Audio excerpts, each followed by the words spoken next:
We start at the COP26 climate conference in Glasgow, which has been tackling the future of one of the worst sources of carbon emissions, coal. It is still widely used to generate power around the world, but now 46 countries have signed up to move away from it. However, the deadline is rather vague, and some of the biggest users, including China, India, the US and Australia, have not signed up. And while China had previously said it would no longer support coal-fired power station projects overseas, it also said it won't reach its peak of carbon emissions until 2030. Well, the COP president, Alok Sharma, has set out the pledges. A commitment to end coal investment, to scale up clean power, to make a just transition and phase out coal in the 2030s in major economies and in the 2040s elsewhere. It has 77 signatories, including 46 countries such as Poland, Vietnam and Chile, 23 of which are making commitments on ending coal for the first time. While that deal was being struck, it's emerged that emissions of carbon dioxide, CO2, which fell during the pandemic and the lockdowns, are surging back again. The Global Carbon Project says they were down by 5.4% in 2020. They're now predicted to rise by 4.9% this year, as Ayuna Rainga reports.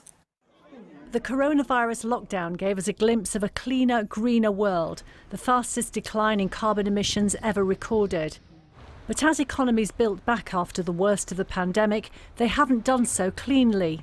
Stimulus packages have been focused on heavy industry, which require the burning of coal.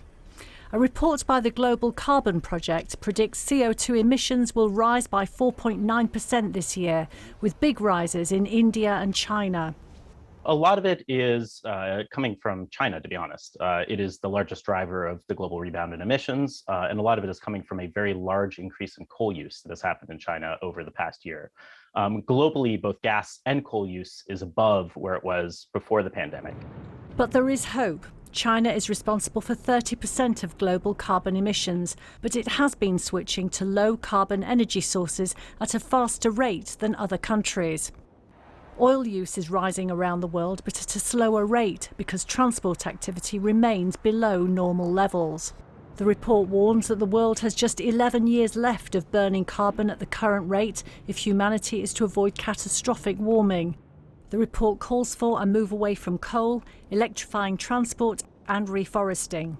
The one ray of hope here is that we have seen really rapid progress in a lot of clean energy technologies. Solar prices have fallen by a factor of 10 in the last decade, battery prices by a factor of 10. EVs are now 18% of all new vehicle sales in China, I think 12% of new vehicle sales in the EU. So things are changing. Rising emissions for 2021 aren't a good sign, but scientists believe if climate policy decisions at COP26 are followed through, it could be a game changer. Aruna Iyengar, BBC News.